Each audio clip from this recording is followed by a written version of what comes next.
Hello friends, welcome to my channel explore brilliance. ఇవాళ మన వీడియోలో మనం న్యూమరికల్ అండ్ స్టాటిస్టికల్స్ మెథడ్స్లో ఒక ఇంపార్టెంట్ టాపిక్ ఏంటంటే రెగ్యులర్ ఫాల్సీ మెథడ్ మీద ఒక ప్రాబ్లం గురించి డిస్కస్ చేసుకుందాం. మీ అందరికీ తెలుసు, నేను చాలా కాలంగా ఒక 2 to 3 days నుంచి complex variables numerical and statistical methods అనే సబ్జెక్ట్లోని వీడియోస్ చేస్తున్నాను. దాంట్లో భాగంగా ఈ వీడియోలో మనం రెగ్యులర్ ఫాల్సీ మెథడ్ గురించి డిస్కస్ చేసుకుందాం. ఓకేనా? ముందు ప్రాబ్లం నోట్ చేసుకుందాం. Find the real root of the equation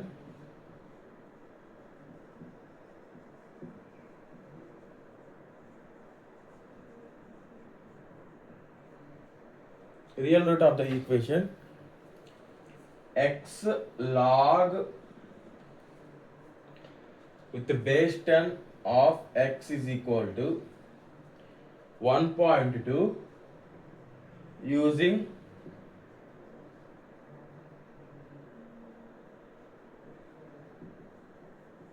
regular falsy method.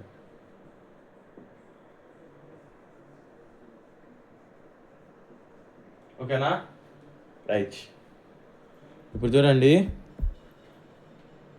Regular falsi method అంటే ఒక ఫార్ములా ఉంది రెగ్యులర్ ఫాల్సీ మెథడ్కి. ఆ రెగ్యులర్ ఫాల్సీ మెథడ్ ఫార్ములా అనేది మనం డిస్కస్ చేసుకున్నాం. నేను ఎక్కువ ఎక్స్ప్లెయిన్ చేయట్లేదు, నేరుగా ప్రాబ్లంలోకి వెళ్ళిపోదాం. ఇదంతా న్యూమరికల్ మెథడ్సే కాబట్టి హెవీ ఎక్స్ప్లెనేషన్ ఏం అవసరం లేదు, నార్మల్గా వెళ్ళిపోదాం మనం. గివెన్ ఏమి ఇచ్చాడు? x log 10 with base x is equal to 1.2. ఏమన్నాడు? x వాల్యూ అనేది ఏది పెడితే 1.2కి ఈక్వల్ అయితే అని అడుగుతున్నాడు. అది వాడు అడిగింది. ఓకేనా? రియల్ రూట్ కనుక్కోవడం అంటే x ప్లేస్లో ఏ వాల్యూ సబ్స్టిట్యూట్ చేస్తే అది 1.2కి ఈక్వల్ అవుతుంది.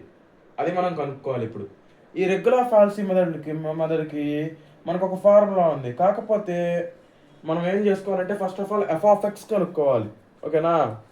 ఎఫ్ ఆఫ్ ఎక్స్ కనుక్కోవాలంటే ఫస్ట్ ఆఫ్ ఆల్ దీని నుంచి that implies X log 10 with base X is equal to 1.2 కదా. 1.2 ని తెచ్చుకోండి. -1.2 is equal to 0. That implies ఇది మొత్తం ఎక్స్లో ఫంక్షన్ కాబట్టి దీన్ని ఎఫ్ ఆఫ్ ఎక్స్ అనుకుంటాం. f of x is equal to 0. ఓకేనా? Where f of x is equal to x log 10 with base x minus 1.2. Okay, right. ఇప్పుడు చూడండి, ఇప్పుడు దీంట్లో క్యాషియర్స్ ఓపెన్ చేసి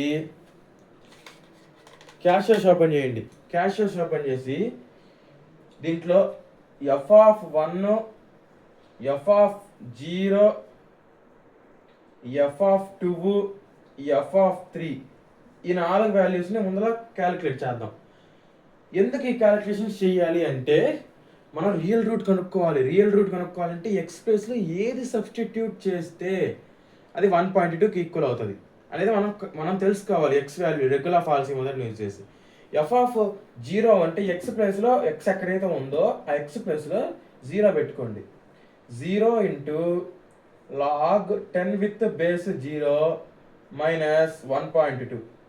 next 1 into log 10 with base 1 minus 1.2. Next 2 into log 10 with base 2 minus 1.2. Next 3 into log 10 with base 3 minus 1.2. Okay, ఇప్పుడు calculators open చేశారు కదా. 1 minute. Right, calculator open చేశారు కదా. ఇప్పుడు ఈ లాగ్ కొట్టకూడదు, మనకి లాగులో బేస్తో సహా రావాలి. ఓకేనా? లాగ్ 10 విత్ బేస్ రావాలి. కాబట్టి దాన్ని నార్మల్గా రెగ్యులర్గా నొక్కకుండా లాగ్ అంటేనే నార్మల్ లాగేనండి. ఇక్కడ ఆల్రెడీ కొన్ని క్యాలిక్యులేటర్స్లో ఏమో లాగ్కి సపరేట్గా బేస్ ఉంటుంది. ఇదిగో ఇట్లాగా బేస్ వచ్చేసి 10. అదిగోండి ఇక్కడ వచ్చేసి అక్కడ ఎంత ఉంది 0 is equal to max error అని వచ్చింది. ఎందుకు లాగ్ 0 వాల్యూ అనేది మనం చెప్పలేం కాబట్టి లాగ్ 0 వాల్యూ మనం చెప్పలేం కాబట్టి ఇది అన్డిఫైన్డ్. నెక్స్ట్ ఓకేనా, ఐ హోప్ మీకు అర్థమైంది అనుకుంటున్నాను. నెక్స్ట్ అలానే log 10 with base 1 0, log 1 value 0 అంటే 0 ఇంటూ 1 ఎంత 0 మైనస్ 1.2 ఎంత మైనస్ 1.2. రైట్, అలానే మళ్ళీ ఇది ప్రెస్ చేయండి. లాగ్ 10 విత్ బేస్ 2 ఎంత వస్తుంది 0.301. అవునా, 0.301 మైనస్ 1.2. క్యాషువల్గా కొట్టండి. మైనస్ వచ్చిన ఆన్సర్కి minus 1.2 that is equal to minus 0.89 అంటే అప్రాక్సిమేట్లీ 989 అంటే అప్రాక్సిమేషన్. మనం ఇదంతా రెగ్యులర్ ఫార్సీ మొదలైనా బైసెక్షన్ మొదలైనా ఇటరేషన్ మొదలైనా అప్రాక్సిమేషన్సే మనకు వచ్చేది కాబట్టి మనం అప్రాక్సిమేషన్స్ చేసుకోవచ్చు, no problem. That is equal to f(3) is equal to ఓకేనా f(3) ఇప్పుడు చేద్దాం మనం. మళ్ళీ లాగ్ 10 విత్ చూడండి, లాగ్ 10 విత్ బేస్ వచ్చేసి 3 ఓకేనా, ఎంత వచ్చింది 0.47 మైనస్ 1.2 అంత డైరెక్ట్గా చేసేస్తున్నాను ఇప్పుడు 2 స్టెప్పులు లేకుండా.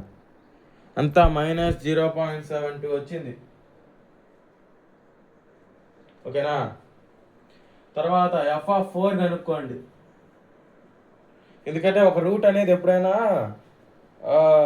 మైనస్కి ప్లస్కి మధ్యలో ఉంటుంది. ఓకే, కాకపోతే ఇక్కడ ఫ్రెండ్స్ ఇక్కడ మనం 2 తోటి మల్టిప్లై చేయాలి. ఇక్కడ లాగ్ 10 విత్ బేస్ 2 వాల్యూని మైనస్ 1.2 చేశాను, అలా చేయకూడదు. చూడండి, ఇదిగోండి log 10 with base 2 is equal to వచ్చింది కదా, దీన్ని ఇంటూ 2 ప్రెస్ చేస్తే ఒక వాల్యూ వస్తుంది, దాంట్లో నుంచి 1.2 తీసేయాలి. ఇప్పుడు మనకు వచ్చే వాల్యూ కరెక్ట్ వాల్యూ 0.5979 అంటే 0.6. ఇది ఇక్కడ వచ్చే వాల్యూ వచ్చేసి 0.602 అనమాట. ఇక్కడ కూడా లాగ్ 10 ఇక్కడ కూడా మనం తప్పు చేస్తున్నాం. చూడండి, ఇక్కడ నేను క్యాష్ మీకు చూపిస్తా కొట్టేసరికి 2తో మల్టిప్లై చేయలేదు.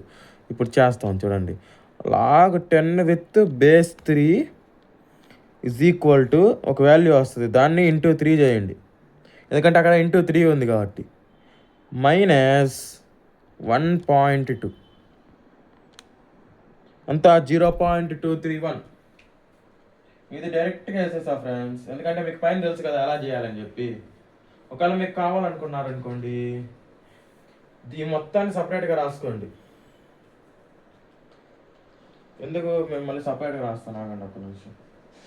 ఇది వచ్చేసి 1.43 వచ్చింది, దీంట్లో నుంచి 1.2 తీసేస్తున్నాం. అప్పుడు ఎంత వచ్చింది 0.23. ఓకేనా, రైట్. ఇప్పుడు ఎప్పుడైనా ఒక రూట్ అనేది ఎప్పటికైనా సరే ఒక పాజిటివ్ నెంబర్కి నెగిటివ్ నెంబర్కి మధ్యలో ఉండిద్ది. మీరు ఇంకా మాకు యాక్యురేట్గా కావాలనుకోండి f(2.1), f(2.2), f(2.3) ఇవి కూడా చేసుకోవచ్చు, నో ప్రాబ్లం.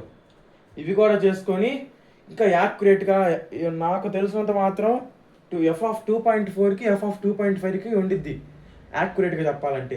కాకపోతే అన్నీ చేసుకుంటా పోతే ఎగ్జామ్స్లో టైం వేస్ట్ కాబట్టి ఇక్కడితో ఆపేసి ఇక్కడ నుంచి మనం మొదటిని స్టార్ట్ చేసేయాలి. ఎఫ్ ఆఫ్ 2 ఎఫ్ ఆఫ్ 3ని. ఓకేనా?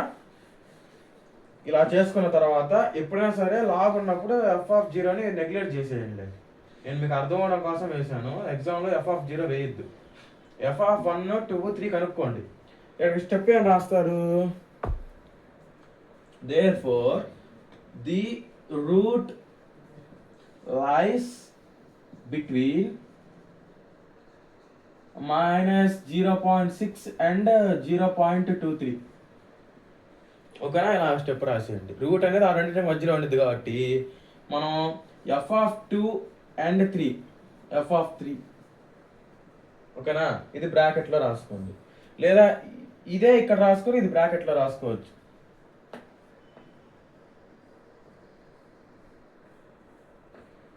ఓకేనా? Lies between F of 2 and F of 3 బ్రాకెట్లో వీటి యొక్క వాల్యూస్ -0.6 అండ్ 0.23 వీటి యొక్క వాల్యూస్. ఎందుకంటే ఇదే మెయిన్ దీనికంటే. ఓకేనా? ఐ హోప్ ఇప్పుడు దాకా మీకు అర్థమైంది అనుకుంటున్నాను మన వీడియో. ఇంకా నెక్స్ట్ స్టెప్కి వెళ్దాం మనం. ఓకేనా? ఇది రెగ్యులర్ ఫార్సీ మెథడ్లో ఇప్పుడు మన ఒక ఫార్ములా ఉంటుంది ఫ్రెండ్స్, వెరీ వెరీ సింపుల్. ఆ ఫార్ములా అనేది, ఆ ఫార్ములాలోకి వెళ్దాం. క్యాషియోస్ అనేది తీసి పెట్టుకోండి, ఎందుకంటే క్యాషియోస్ వెరీ వెరీ ఇంపార్టెంట్. ఈ న్యూమరిక్ కాంప్లెక్స్ వేరియబుల్స్తో క్యాషియోతో అంతగా పని ఉండదు, కానీ న్యూమరికల్ అండ్ స్టాటిస్టికల్ మెథడ్స్లో మొత్తం క్యాషియోతోనే మనం ఆపరేషన్ చేసేది. ఓకేనా? రైట్, చూడండి.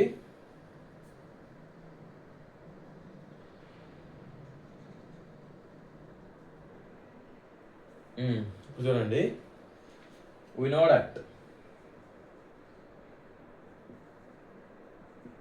ఓకేనా? we know that ఏం తెలుసు మనకి రెగ్యులర్ ఫార్సీ మెథడ్?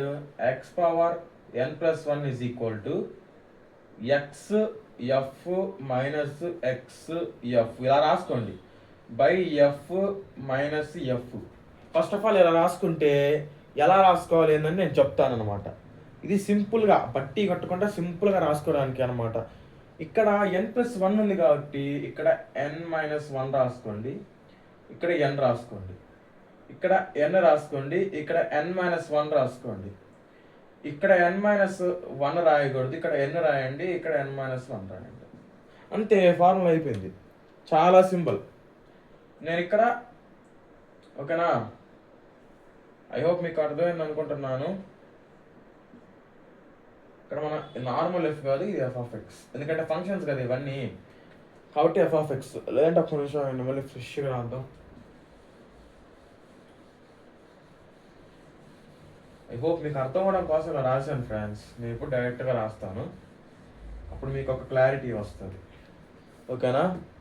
చూడండి, xn+1 టర్మ్ కావాలి మనకి ఇప్పుడు. ఇది approximation, regular Farsi method approximation formula అనమాట. ఫార్ములా అప్రాక్సిమేషన్ కాదు, అప్రాక్సిమేషన్ మెథడ్. ఇది మెథడ్కి కనుక్కునే ఫార్ములా అనమాట. x⁻n+1 is equal to xn-1, okay, f of xn minus xn f of xn-1 divided by f of xn minus f of xn-1. Okay, ఇలా రాసుకోవచ్చు. నేను ఇందాక ఏం రాశాను? xf by f minus f అని రాశాను. అంటే మీరు బట్టి కట్టకుండా అలా అయినా రాసుకోవచ్చు. దాని తర్వాత ఇక్కడ n+1 ఉంది కాబట్టి ఇక్కడ n-1 రాసుకొని, ఇక్కడ n రాసుకొని, n రాసుకొని, n-1 రాసుకొని, ఇక్కడ n రాసుకొని n-1 రాసుకోవాలి. ఇట్లా రాసుకోవచ్చు కన్ఫ్యూజ్ అవ్వకుండా. అందుకని ఇందాక అలా రాశాను. మీరు ఇలా రాసినా కూడా నో ప్రాబ్లం, మీకు గుర్తుంటుంది అనుకుంటే ఇలా రాసుకోండి. లేదంటే ఇందాకలాగా xf minus xf divided by f minus f అని రాసుకొని n-1 xn n xn-1 xn xn-1 అలా రాసుకోవచ్చు. ఇప్పుడు మనం ఏమనుకున్నాం? రూట్ దీని మధ్యలో రిలీజ్ అయ్యింది కాబట్టి ఫస్ట్ అప్రాక్సిమేషన్ అనుకుంటున్నాను కేస్ 1కి. కేస్ 1 ఫస్ట్ అప్రాక్సిమేషన్లో x0 యొక్క వాల్యూ 2 అనుకోవాలి, y0 యొక్క వాల్యూ అనేది y0. 3 అనుకోవాలి. ఓకేనా? లేదా ఇక్కడ x0 అనుకోకూడదు, x1 అనుకోవాలి. రీజన్ ఏంటంటే ఇక్కడ y టర్మ్స్ ఏమి లేవు కాబట్టి. ఒకవేళ కనుక ఈ ఫార్ములా కనుక y ఉంటే ఇక్కడ y0 రాయాలి, ఇక్కడ y0 లేదు కాబట్టి x1 రాయాలి. ఇప్పుడు ఈ ఫార్ములా సబ్స్టిట్యూట్ చేసుకుందాం. n is equal to 0. That implies ఈ n అన్న ప్రతి చోట 0. 0 plus 1 is equal to x0 minus 1 f of x1 minus xn అంటే x1 f of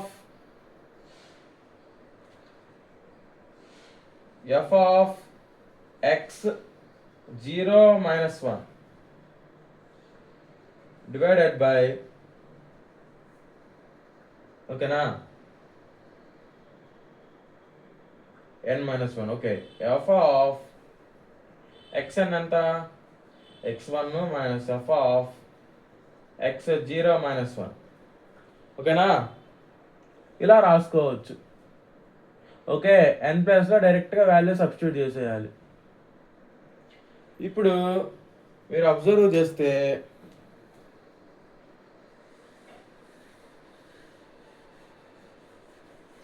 ఒక్క నిమిషం ఫ్రెండ్స్, కోడ్ డ్రాప్ చేస్తాను.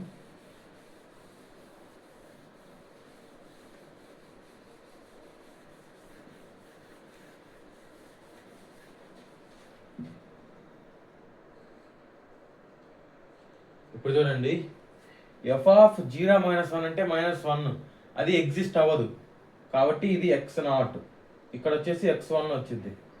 ఓకేనా, f of x1 minus x1 f of x0 divided by f of x1 minus f of x0. Okay, నేను డైరెక్ట్గా ఎలాగైనా రాసేసుకోవచ్చు, కాకపోతే మీకు అర్థం అవ్వడం కోసం రాశాను. నెక్స్ట్ టైం నుంచి నేను డైరెక్ట్గా వేసేస్తాను స్టెప్. ఇది ఫస్ట్ అప్రాక్సిమేషన్, మనం ఇంకా 3 అప్రాక్సిమేషన్స్ చేయాలి ఈ ప్రాబ్లంలో. ఓకేనా, రైట్. ఐ హోప్ ఇప్పుడు దాకా మీకు అర్థమైంది అనుకుంటున్నాను. ఇన్ కేస్ ఏమైనా డౌట్స్ ఉంటే కింద కామెంట్ సెక్షన్లో కామెంట్ చేయండి.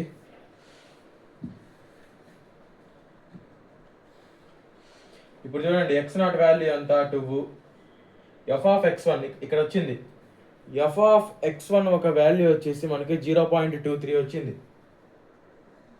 ఒకసారి మీరు రాసుకొని ఉంటే పేపర్ స్టార్టింగ్లో చూడండి, లేదంటే మీరు ముందర పేజీలో రాసుకుంటే పేజెస్ టర్న్ చేసి చూడండి.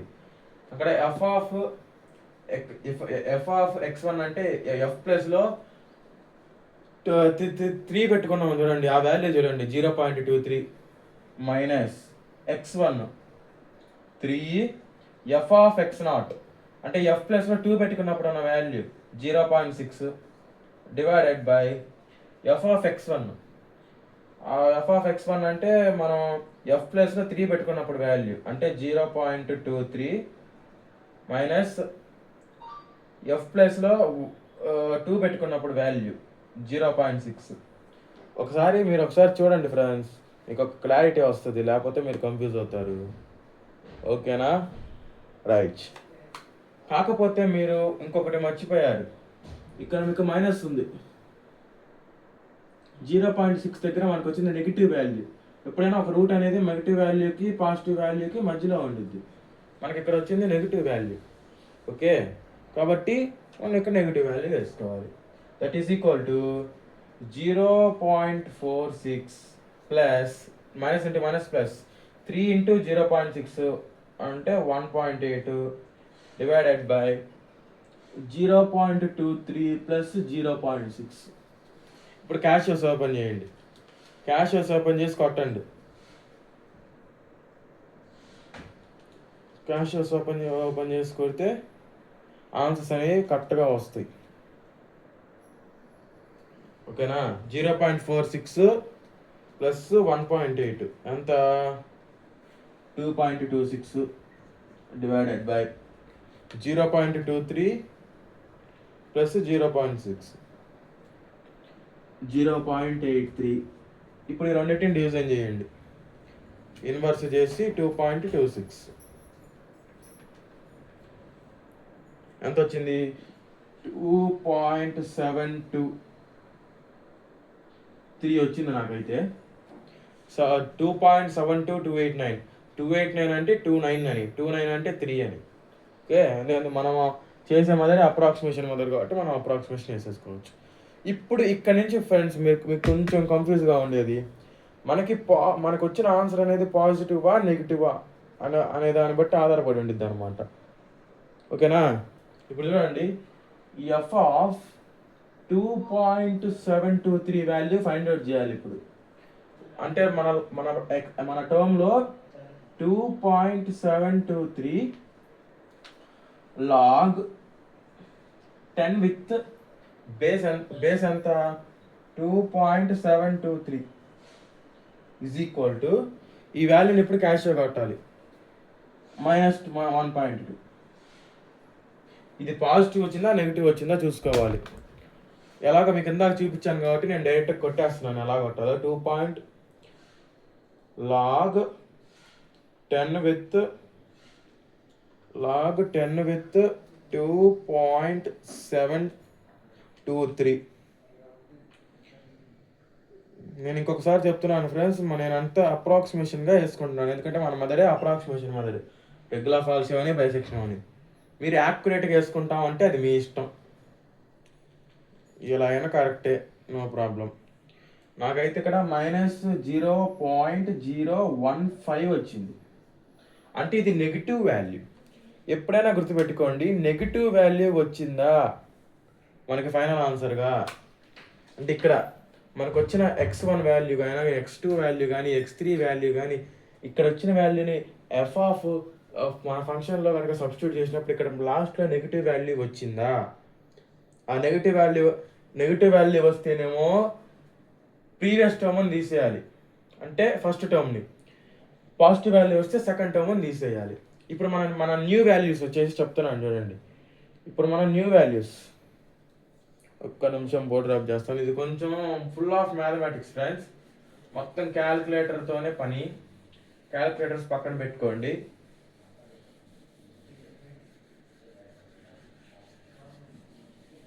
ఓకే రైట్, చూడండి ఇప్పుడు జాగ్రత్తగా అబ్జర్వ్ చేస్తే మీరు, ది రూట్ లైస్ బిట్వీన్, ఇక్కడ రూట్ అనేది 2కి 3కి మధ్యలో లై అయ్యి ఉంటుంది. ఎక్కడ ఫస్ట్ కేసులో, సెకండ్ కేసులో వచ్చేసి 2 వెళ్ళిపోద్ది, దీన్ని ఎలిమినేట్ చేస్తాం, దీన్ని ఒక్కదాన్ని ఉంచుతాం. కాబట్టి 2.723, 3 ఆ రెండింటి మధ్యలో రూట్ ఉంటుంది. ఓకే రైట్, ఇప్పుడు మళ్ళీ second approximation, same formula second approximation చేద్దాం.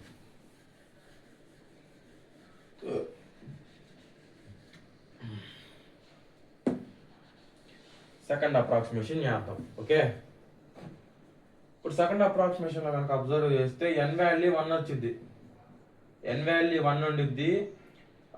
x1 వాల్యూ అనేది 2.723 ఉంటుంది, x2 వాల్యూ అనేది 3 ఉంటుంది, ఎందుకంటే వాల్యూస్ షిఫ్ట్ అవుతాయి అన్నమాట. ఓకేనా, వాల్యూస్ అనేవి షిఫ్ట్ అవుతాయి, x1 value x2 values shift అవుతాయి. ఇప్పుడు n వాల్యూ 1 పెట్టుకుంటే ఇక్కడ ఏమవుతుంది చూడండి, x2 is equal to x1 f of x2 minus x2 f of x1 divided by f of x2 minus f of x1. ఓకేనా,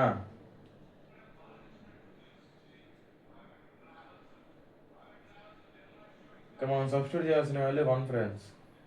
ఇక్కడ కొంచెం రెక్టిఫై చేసుకోండి, ఇక్కడ మనం 0 నుంచి స్టార్ట్ చేయకూడదు. ఇక్కడ మనకు వచ్చే టర్మ్ ఇది x2, ఇది f of x2, ఎందుకంటే f of x1 ఆల్రెడీ కనుక్కున్నాం మనం. ఓకేనా, ఈ కిందది కరెక్టేలే, x1 minus 1. ఓకేనా, ఇలా చేయాలి, జాగ్రత్తగా చూడండి. 1 minus 1 0, 1 minus 1 0, 1 minus 1 0. ఇక్కడ చూడండి, ఇప్పుడు that is equal to x1 value ఎంత 2.723. ఆ ఎఫ్ ఆఫ్ x2 వాల్యూ ఇక్కడ వచ్చింది చూడండి -0.015 మైనస్ x2 వాల్యూ ఎంత మనకి ఎఫ్ ఆఫ్ x2 వాల్యూ -0.015. ఇది ఎఫ్ ఆఫ్ x1, ఇది ఎఫ్ ఆఫ్ x0 అంతే. మైనస్ x2 వాల్యూ ఎంత 3 టైమ్స్ ఆఫ్ x1 వాల్యూ ఎంత F of x1. F of x1 అంటే దీని ముందర వాల్యూ, దీని ముందర వచ్చింది కదా ఒక వాల్యూ, ఆ వాల్యూ అనమాట ఎఫ్ ఆఫ్ x1 అంటే 0.23 divided by F of x2 minus x1. ఓకేనా, మనకి ఇక్కడ మైనస్ వాల్యూ వచ్చింది, పాజిటివ్ వాల్యూ అంతే ఉంచుకోవాలి, ప్లస్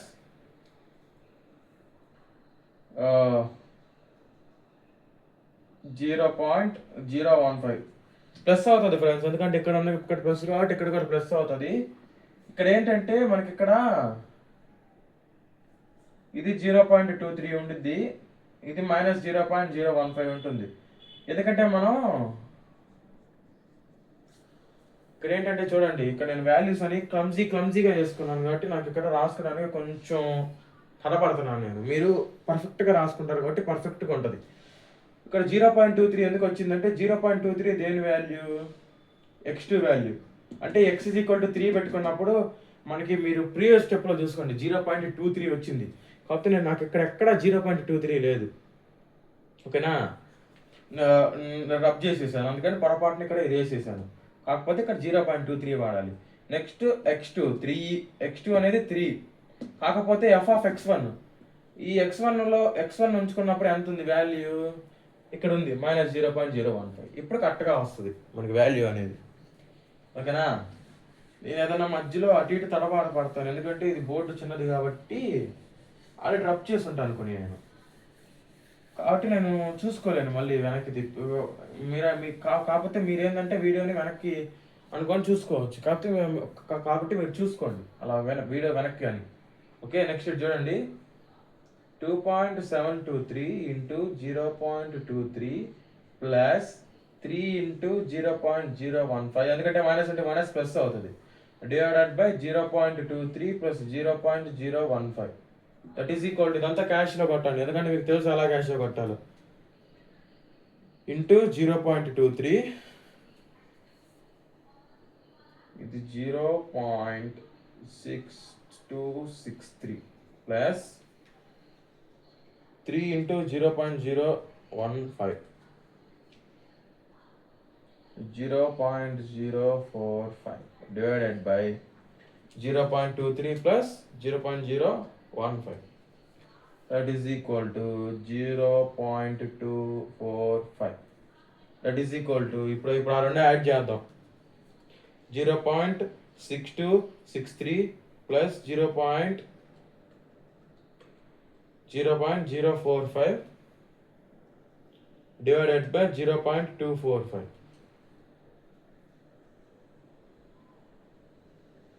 అంతా 2.74 వచ్చింది నాకు కరెక్ట్గా వాల్యూ. ఓకేనా, నేను మళ్ళీ క్రాస్ వెరిఫై చేస్తున్నాను నాకండి. 0.6263 ప్లస్ 0.045 డివైడెడ్ బై 0.245 ఎంత 2.74. ఓకే రైట్, మీకు కూడా మ్యాక్సిమం అంతే వచ్చి ఉంటుంది అనుకుంటున్నాను. నెక్స్ట్ 2.74 వచ్చింది. ఇప్పుడు మళ్ళీ మనం ఏం కనుక్కోవాలి, ఎఫ్ ఆఫ్ 2.74 వాల్యూ కనుక్కోవాలి. ఎఫ్ ఆఫ్ 2.74 వాల్యూ ఎంత అంటే ఎక్స్ ఉన్న ప్రతి చోట మనం ఎఫ్ 2.7ని సబ్స్టిట్యూట్ చేయాలి, లాగరిథమ్స్ అప్లై చేసి క్యాలిక్యులేటర్లో కొట్టేయచ్చు. నేను ఆల్రెడీ వీడియో స్టార్టింగ్లో చెప్పాను, ఏమన్నా మర్చిపోయి ఉంటే వీడియో స్టార్టింగ్లోకి వెళ్ళి ఒకసారి చూడండి.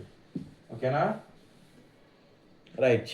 ఇప్పుడు ఎఫ్ ఆఫ్ ఎక్స్ ప్లేస్లో ఉన్న ప్రతి చోట 2.74 సబ్స్టిట్యూట్ చేయాలి. 2.74 log 10 with base 2.74 minus 1.2, that is equal to 2.74 into log 10 with base 2.74 నాకు 1.19 వచ్చింది. 1.199 దాన్ని 1.2లోంచి తీసేద్దాం. నాకు 0.056 వస్తుంది మైనస్. ఆన్సర్ అనేది -0.065 అనేది అలా వస్తుంది. 2.74ని సబ్స్టిట్యూట్ చేసినప్పుడు ఇది గ్రేటర్ దానా లెస్ దానా అనేది చూసుకోవాలి. 2.74 into log 10 with base 2.74 cos verify చేస్తున్నాను నేను. ఒక్క నిమిషం ఆగండి ఫ్రెండ్స్. అంటే 1.2 అంటే మనం ఇక్కడ అప్రాక్సిమేషన్ తీసుకున్నాం. ఇక్కడ మరి దీన్ని 2.39 అలా తీసుకుందాం. 39 అప్పుడు ఇక్కడ కరెక్ట్గా వస్తుంది. నేను కనుక ఇందాక కరెక్ట్గా తీసుకుని ఉంటే ఇక్కడ ఏంటంటే 1.2 వస్తుంది. నాకు 1.2 - 1.2 0 అయిపోద్ది. అప్పుడు ఏంది పర్ఫెక్ట్ రూట్ ఇదే అవుతుంది. 2.74 అనేది పర్ఫెక్ట్ రూట్ అవుతుంది. కాకపోతే మనకి పర్ఫెక్ట్ రూట్ అవ్వకూడదు కదా. అప్పుడే మనం అప్ టు 3 to 4 డెసిమల్స్ వరకు చెయ్యాలి. ఓకేనా? కాకపోతే నా దాని ప్రకారం ఇక్కడ నాకు ఇది 0 అయిపోతుంది ఎగ్జాక్ట్గా. f(0) నేను 2.74 పెట్టుకుంటున్నాను. నాకు 0 అయిపోతుంది కాబట్టి నేను ఇంతటితో ముగిస్తాను ప్రాబ్లం. నాకు ఇక్కడ 1.2 వచ్చింది, ఇక్కడ కూడా 1.2 వచ్చింది. 0. Therefore, the real root of the equation, నేను అప్రాక్సిమేషన్ తీసుకున్నాను కాబట్టి నాకు 2 స్టెప్స్కే 0 అయిపోయింది. నేను అప్రాక్సిమేట్ తీసుకోకుండా యాక్యురేట్ వాల్యూస్ తీసుకొని ఉంటే ఇంకొక 2-3 స్టెప్పులు వచ్చేది నాకు. ఓకేనా? మనం తీసుకునే వాల్యూస్ని బట్టి అనమాట. ఎగ్జామ్ పాయింట్ ఆఫ్ వ్యూలో అయితే ఒక 2 స్టెప్స్లో ముగిస్తే మనకు ఫుల్ మార్క్స్ అవ్వరు. కాకపోతే నాకు ఇక్కడ అయిపోయింది. నేను మళ్ళీ ఒకవేళ ఫస్ట్ నుంచి అప్రాక్సిమేట్గా చేయకుండా యాక్యురేట్గా చేయాలంటే నేను ఇంకో వీడియో చేయాల్సి వస్తుంది. ఓకేనా? అందుకని నేనేం చేయట్లేదు. మీకు ప్రొసీజర్ చెప్పాను కదా ఎలా చేయాలో. మీరు పర్ఫెక్ట్ వాల్యూస్ పెట్టుకొని యాక్యురేట్ వాల్యూస్ కాకుండా నాలాగా యాక్యురేట్ లేకుండా అప్రాక్సిమేట్ కాకుండా పర్ఫెక్ట్గా వాల్యూస్ పెట్టుకొని చేసుకోండి. Therefore the real root of the equation is 2.74. Okay right. మనకి ఇక్కడ రియల్ రూట్ వచ్చేసింది 2.74. నేను అప్ టు 2 డెసిమల్స్ వరకే మ్యాచ్ చేశాను. ఒకవేళ కనుక ప్రాబ్లంలో కనుక అప్ టు 3 to 4 డెసిమల్స్ వరకు మీరు మ్యాచ్ చెయ్యాలి అనే ఒక కండిషన్ కనుక ఇస్తే, ఓకేనా, అప్ టు 4 డెసిమల్స్ వరకు మీరు మ్యాచ్ చెయ్యాలి అని కనుక కండిషన్ వస్తే మీరు ఇంకొక 2-3 ఎక్స్ట్రా చేయాలి. చేసి 3-4 డెసిమల్స్ మ్యాచ్ చేయాలి. ఇక్కడ ప్రాబ్లంలో అలాంటివి ఏం అడగల. కాబట్టి మీరు 2-3 స్టెప్పులు చేసినా ఏం కాదు. అందుకే నేను 2 స్టెప్పులతో ముగిచ్చేసాను అప్రాక్సిమేషన్ వేసేసి. అదే అప్రాక్సిమేషన్ నేను వేయకుండా యాక్యురేట్ వాల్యూస్ కనుక వేస్తుంటే నేను ఫస్ట్ నుంచి నాకు ఇంకొక 2-3 స్టెప్పులు ఎక్స్ట్రా వచ్చాయి అనమాట. ఓకేనా? ఒకవేళ మాకు 3-4 స్టెప్పులు రావాలి. నేను ఇక్కడ కేస్ 2 రాశా. కేస్ 3, కేస్ 4, కేస్ 5 దాకా కూడా మేము వెళ్తాము అని కనుక మీరు అనుకుంటే మీరు నాలాగా కాకుండా యాక్యురేట్ వాల్యూస్ వేసుకోండి. ఎలా వస్తే పాయింట్స్ అలానే వేసుకోండి. నేను పాయింట్స్ని ఫర్ ఎగ్జాంపుల్ 7-9 వచ్చింది అనుకోండి, నేను 8 వేసేసాను. 7-9 అంటే అప్రాక్సిమేట్లీ ఈక్వల్ టు 8 కదా. అందుకని నాకు 2 స్టెప్స్లో ముగిచ్చింది. కాబట్టి ఇన్ కేస్ ఈ ప్రాబ్లమ్ని యాక్యురేట్ వాల్యూస్తోనే మాకు కావాలి అనుకుంటారా కింద కామెంట్ సెక్షన్లో కామెంట్ చేయండి. యాక్యురేట్ వాల్యూస్ చేసి ఒక 4 స్టెప్పుల్లో ముగించేటట్టు మళ్ళీ ఇంకొక వీడియో చేద్దాం. Until then take care, bye bye. మా వీడియో మీకు నచ్చింది అనుకుంటున్నాను. Please do like, share and subscribe to my channel. మళ్ళీ ఇంకో వీడియోతో మీ ముందు ఉంటాను. బాయ్.